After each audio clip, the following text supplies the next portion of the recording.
रात्र 9वी. मोरी गाय. बारको आला का नाही? आज मी त्याला दुपारी रागे भरलो होतो. एका गाईला तो मारत होता.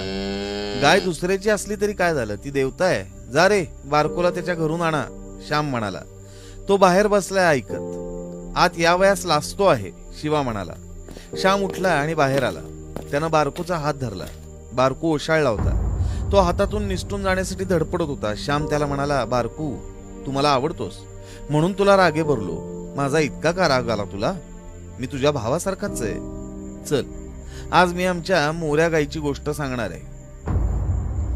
श्यामच्या प्रेमळ शब्दांनी बारकू प्रार्थनागृहात आला.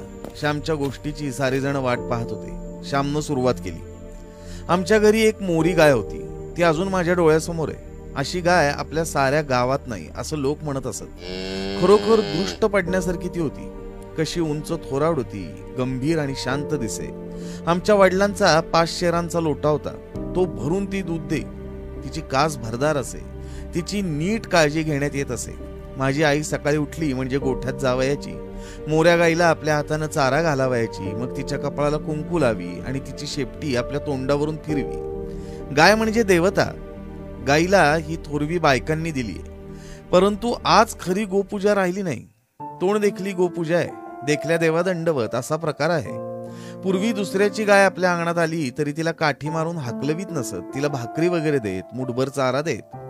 आज दुसऱ्याच्या गाई जरा अंगणात येऊ दे की त्या गोमातेच्या अंगावर बसल्याच काठ्या. दुसऱ्याची गाय दूर राहिली. स्वतःच्या घरच्या गाईला सुद्धा पोटभर वैरण, वेळेवर पाणी मिळत नाही. रानात गावात जे मिळेल ते तिनं खावे, कुठं घाणेरडे पाणी प्यावे. आज या गाईला आपण भीक मागायला लावली आहे म्हणून आपल्यावर भीक मागायची पाळी आलेली आहे. जशी सेवा तसे फळ. गाईची सेवा जितकी करू तितके सुख आणि सौभाग्य देईल. माझी आई मधून गोठ्यात जावयाची. तांदूळ धुतलेले पाणी गंगाळात भरून तिला पाजावयाची. त्याला धुवण म्हणतात.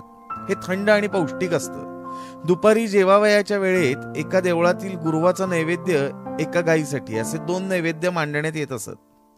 देवळातील नैवेद्य गुरु घेऊन जाई आणि गाईचा गाईला नेऊन देण्यात येत असे. त्याला गोग्रास म्हणतात.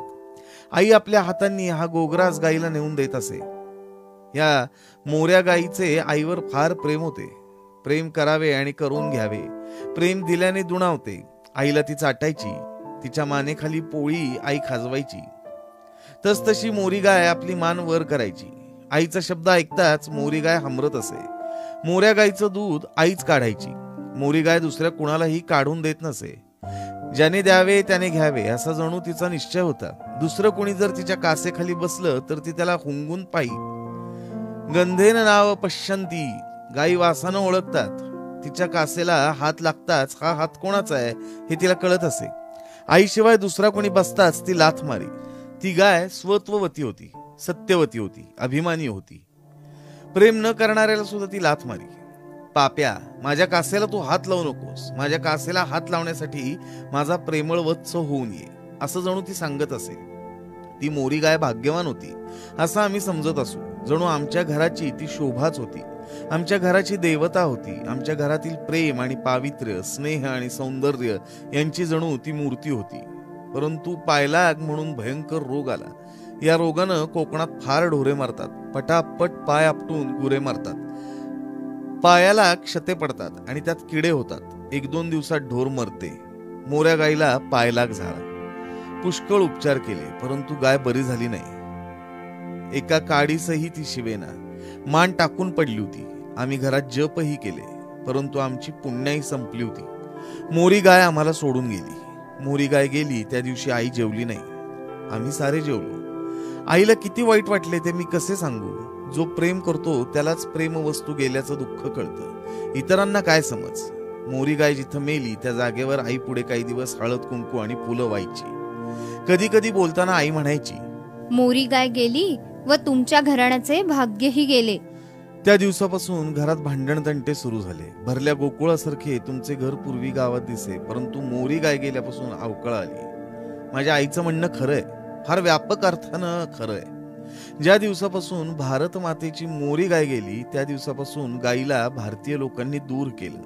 तिची हेळसाण केली. त्या दिवसापासून दुःख, रोग, दारिद्र्य, दैन्य, दुष्काळ ही अधिकाधिक येऊ लागली. चरखा आणि गाय या भारतीय भाग्याच्या दोन आराध्य देवता, आधार देवता.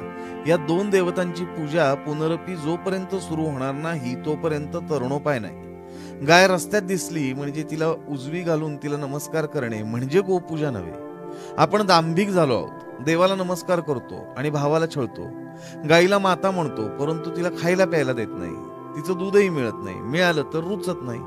खोटा वरपांगी नमस्कार करणाऱ्याला नरक सांगितलंय, दास्य सांगितलेलं आहे. भाग 11. रात्र 10वी. पर्णकुटी.